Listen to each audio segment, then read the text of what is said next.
मंडळी, ओमानचा सर्वात मोठा झू म्हणजे वर्ल्ड सफारी इब्राला आहे, जो तिथे गेलेलो. एंट्री केली तर हे पोपटाने आमचं स्वागत केलं. त्याच्याबरोबर म्हटलं चला थोडं खेळूया आणि हातावर घेऊया. तर काही यायचं नावच नव्हता घेत. बाजूला पिंजरा होता, त्यातलाच एक पोपट सटकला होता. मी म्हटलं हा बघ केवढा मोठा किंगकॉंग आहे, दर्शतं तर त्याच्या तोंडातून पाणी पडते. म्हणतं त्याचं तोंड कुठं आहे, बोली माहिती नाही, कुठंतरी हरवलं आहे. मला बोलता आंघोळ करायची ह्याच्यात का मम्मी? मी म्हटलं लोक आपल्याला मारतील इथे.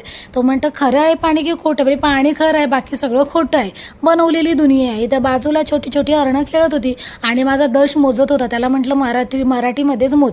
8 पर्यंत आला आणि नंतर त्याला कळे नाही 8 म्हणजे किती. मी म्हटलं बघ लक्ष दे, 8 म्हणजे किती. इथं गरुड, गिधाड, घार सगळे पक्षी होते सगळ्या प्रकारचे. इथं मग पक्ष्यांना दाणे घालत होते आणि हा केवढा मोठा भालू झोपला होता.